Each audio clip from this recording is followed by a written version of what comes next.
Hi, I'm James McGuire, and on today's eSpeaks, we're talking about the new world of hybrid work in which teams of professionals collaborate together from across the country, across the world. And related to that, we're looking at the metaverse, which is another form of virtual collaboration. To discuss all those big ideas, I'm joined by Richard Kerris, Vice President, Omniverse Platform Development at NVIDIA. Richard, hello to you. Good to have you with us today. Thanks. Great to be here. And I must say, you have a pretty modern title. I mean, you are Vice President of Omniverse Platform Development. I don't think that title existed, 3 to 5 years ago.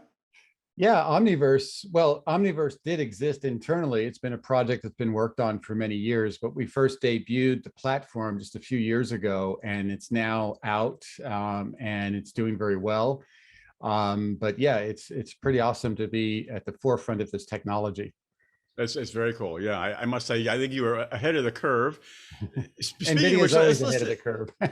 what's that? NVIDIA is always ahead of the curve. Well, I mean, actually, NVIDIA, all kidding aside, NVIDIA is actually a very hot company right now. I'm just going to admit that right now. As a journalist, I'm supposed to be probably, neutral, but the reality is NVIDIA, all eyes in the industry are on NVIDIA in many ways. Yeah. So, all right, let's talk about the metaverse. There's a lot of buzz around the metaverse, Omniverse, metaverse.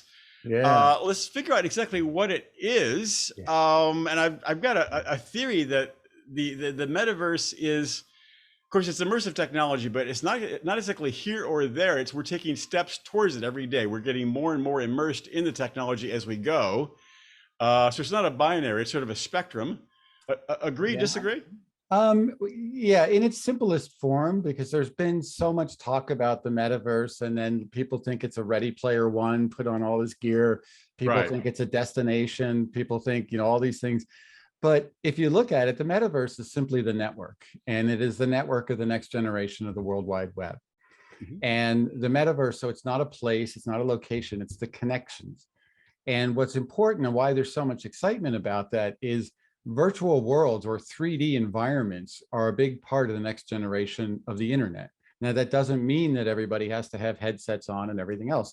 I can manipulate 3D on this 2D screen right now. I can manipulate 3D with a tablet peering into it and things like that.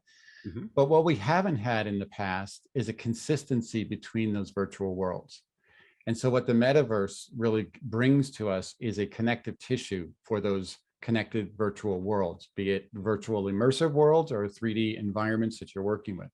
Mhm. Omniverse from us is a platform that allows you to collaborate and simulate these virtual worlds. So we can help build and we can help run or operate these digital twin virtual worlds, if you will. And the distinction there is, what is that underlying glue that's making that possible? It was a few short years ago that Pixar developed what's called Universal Scene Description, or USD. And in much the same way, if you remember the early days of the internet, Mhm. where you had to have the right browser, the right extension installed, and it was always cumbersome and things like that. So we had a little bit of the .com boom. Everybody was excited about it, and then it wasn't working right.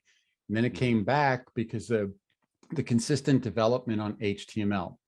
HTML became that underlying foundation that provided consistency across websites, browsers, devices. We don't even think about it anymore. We take it for granted. If we go from one website to another, videos play, text looks good, all of those things. Mhm. We need that in the world of 3D. And USD is the HTML of 3D, if you will. Hmm. So that HTML of 3D will allow us to experience 3D consistently, no matter what the experience is that 3D world is bringing us. A business, environment, a entertainment environment, a collaboration environment, and things like that. Omniverse is built from the ground up to help facilitate these worlds and build them, connect them, allow you to collaborate. So that's why we're excited about it. It's interesting you talk about hybrid work. I mean, so you really see the Omniverse as essentially synonymous with the idea of hybrid work. Oh yeah, we built it because we needed it. It's been under development for many years. It's built on over 20 years of NVIDIA technology that brings true to reality simulation, very high quality multi-GPU rendering. So it's photorealistic rendering, Mhm. scalable up to data centers and even bigger to supercomputers and things. So it's been something that we've been building because we need it, and it's great because so many other people need it as well. It allows you to collaborate, like you said earlier, whether it's across the room or across the globe, You want to collaborate the way you and I are on this video right now. We're in different locations, but we're essentially collaborating in an environment. Mhm. Well, that environment will start to become something that's 3D, and it'll allow us to do even more collaboration if we're designing an object, if we're designing a factory, if we're understanding how the factory operates, if we're designing a building, if we're going to understand how the building operates and things like that. So all of this is what's on the next horizon for the internet. It's really interesting. So that's the Omniverse. That's what hybrid work is all about. And certainly COVID accelerated that, but I think the movement towards hybrid work was inevitable. Yeah. What trends do you see driving this overarching theme? Or where are we in terms of adoption, or what's moving us forward or holding us back? Yeah, well, certainly there's been a moment in time that's helped accelerate this, and that is those things I talked about, USD, the advent of real-time photorealistic rendering, or RTX, so you can have a true to reality simulation of the environment that you're replicating, things like that. And you're right, the past few years has accelerated this. It's become the new normal that we're working, from different locations. But with that has been challenges as well. A lot of people use different types of software. They have different types of machines. They have different skill levels and things like that. One of the things that we strive to do with Omniverse is unify those things no matter what software package you're using. If you connect it into Omniverse and it connects through USD, you're essentially live. So we could all be on different software packages working on something together, and it doesn't matter anymore. I don't have to export and import. So we've removed that barrier. Plus, 3D is hard, it's challenging. So we've been working to help democratize the creation of 3D, whether it's training computers to know that an image of a car wants to be a 3D car that we then can use in that scene that we're building or something like that, or even helping to animate complex things using audio to face, where we use AI technology and the voice, that you have, or even the camera to watch your motions to be able to animate characters on screen. These are Mhm. just a few examples of the things that we're doing. So more of that's happening all the time, and our partners have been a big part of that as well. So we work with all the major 3D partners that are out there, whether they're creating assets or software for developers and software for creators to use. They're Mhm. all coming together in this next generation of the internet, and I think that's why you hear so much excitement about the metaverse. Interesting. Yeah, certainly there is a lot of interest in it these days. Let's talk about specific key tools that NVIDIA is offering. What are some of the NVIDIA advantages? Why should companies care? Yeah, so it's a great question, because what we care about is that underlying foundation, essentially ensuring that the simulation that you're looking at in a digital twin scenario is true to reality of the physical world.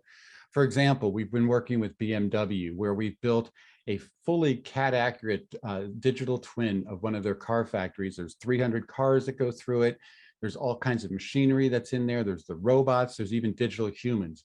They use that digital twin, which is identical to the physical twin, so that they Mhm. can understand when they have to change a model on the line, for example, and new machinery has to come in, even down to studying how their employees are going to be best served and how they manage movement around in the factory and things like that. And of course, they use it to train all the robots. So by the time these things are in the physical world, they're already fully trained. They already know where the models are going to go and things like that. So that's just one example. But the things that we bring to that is that underlying technology, the technology that allows for multi-GPU scalability up to factories. We can do digital twins of cities. We even announced the digital twin of the planet Earth. That's a big project that's taking place. So Wow. scalability is essential. So whether you're on a laptop or a data center or bigger, Omniverse is a platform designed to scale with you. And the technologies of NVIDIA, physics and AI technologies and rendering and all of those types of things. But most importantly, with all of that, the sum is greater than its parts when we connect our partner products into that scenario. So we work with all these leading 3D software products, whether it's in M&E, media and entertainment, or architecture, or manufacturing, things like that. And really, it's together, all of these things become the sum is greater than its parts, because Hmm. we're not out to replace what people are already doing. We're out to enhance and extend what they do. And that's why it's being so well received right now in the industry. We've got hundreds of thousands of people using it and hundreds of major companies starting to use it, things like that. It's an incredible time right now. Are the solutions primarily, is it a hardware software marriage? What's the mix there? Yeah, well, we run on anything that's RTX. So RTX is that core technology for simulation and rendering. So it can be on a laptop, scale all the way up. And the key to it there is that when you bring those two things together, the hardware and software, you actually get even more than them separately, in the sense that, like I say, the sum is greater than its parts. By the ability to scale means a company can start small and grow with the platform, or individuals, the creators and designers that are out there that learn it, because you can download it for free at Omniverse.com, NVIDIA.com/Omniverse. You Hmm. can download Omniverse as an individual for free. And so we Hmm. have a lot of individuals who are getting it and doing things with it and then bringing it into their company going, look what this can do.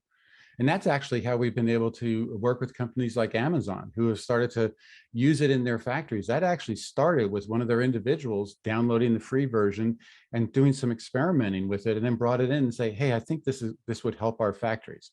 And so we're often and running with them, things like that. Yeah. So is now what about the ProViz portfolio? Have you talked about that? Oh yeah, well, our ProViz, however many years now, 13, 14 years of visual effects, Oscars have all had NVIDIA as part of it. Okay. It's our bread and butter. It's in our DNA, as Jensen, our CEO, says, that the media and entertainment, whether it's game development or feature film, visual effects and things like that, you see our technology being used across the board. I know lots of people are big fans of Mandalorian and things like that. That's a big LED wall that's driven by 36 of our high-end A6000 cards that ILM drives this incredible production environment with. And all across the board, companies like DNEG, who have won multiple Academy Awards for visual effects, and now are starting to bring Omniverse into that mix, so that their different sites around the world are able to collaborate together. So their supervisors and stuff are connected with the artists, and they're viewing the work they're doing as using their tablet, peering into the 3D world that they're working on, while the artists are in there with their software creating those 3D worlds, things like that. So it all actually all comes together. And to listen to our CEO Jensen talk about it, this has all been part of the plan. I think one of the reasons people are so excited about the company is because when you start to see the stack of technology and you see how it's come together, this wasn't an overnight sensation. This has been something that's worked on for many, many years. And now we're starting to see the fruition of all that effort come together. That's really interesting. Yeah. Well, let's look to the future, the future of hybrid work, or the future of the Omniverse. I mean, clearly it will only get more primary. What are a couple of milestones that you see looking out a few years in the future? Wow, it's well, there's it's always the challenge of how to democratize some of the complexities of creating content. So synthetic data generation for training autonomous vehicles and robots and things like that. The more that we can do to help those things take place, the better these companies will be able to adopt this technology. I mean, there's millions of factories in the world and hundreds of thousands of warehouses. They're all interested in taking a look at this. But as you can imagine, when you have a major infrastructure like that, you just can't turn them on a dime. They have to actually understand how to gradually bring technology in and how to adopt with it. So we're learning from them as much as they are from us on the things that they need, that they can look to us to develop, or look to us and our partners to develop. And part of that is helping to democratize the complexity of these virtual worlds. And we've got incredible technology. If you look at some of the things in our portfolio, even things where you can simply type in what you're looking for and it'll create a landscape, or it'll create a picture, or just some brush strokes and things. And you have libraries of things because we've trained it that, these are rocks, this is ocean, this is mountains. And you can then just start going in, and you don't have to be an artist, but yet you can create things that we're already seeing being used today as storyboards and eventual backgrounds and things in feature films by people that are not trained creators. They're actually able to go in and tap into the power of this platform and start to put it to use. And those are just a few examples. So the more we can understand what our customers' needs, the more we help solve their problems, because that's another part of what we do, is solve big problems. You talk about democratizing it, and I think that you partially mean you don't necessarily need to be a large and advanced technologist to handle it. Is that it, or is it like the quality of the hardware and software you run it in, or the hardware you run it on? No, it's creating 3D is hard. Like we were talking about in our ProViz, when you look at the work that some of our companies, studios do around the world, if you watch the Marvel's films and you watch the Jurassic Parks and you watch these things, that's incredible talent that goes in to make those things, right? Right. But a lot of times, if you're doing something and perhaps you're creating a game and you want to just have background cars and objects and things like that, we want to make it easier and easier for those things to be created.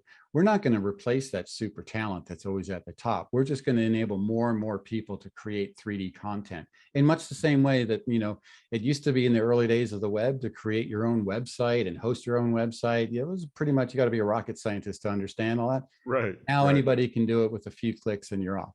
We want Mhm. the same thing to happen with virtual worlds. You need objects in that virtual world. Well, we have asset libraries, or we have trained GANs that you can go in and say, find me a car, find me a tree, and just start populating them in as if you were just using cut and paste, but they'll be 3D worlds. Hmm. And my last question, the Omniverse, you can download a free trial version of it? Absolutely. NVIDIA.com/Omniverse. Mhm. Any RTX based system will run it. Mhm. So laptops, workstations, and on up.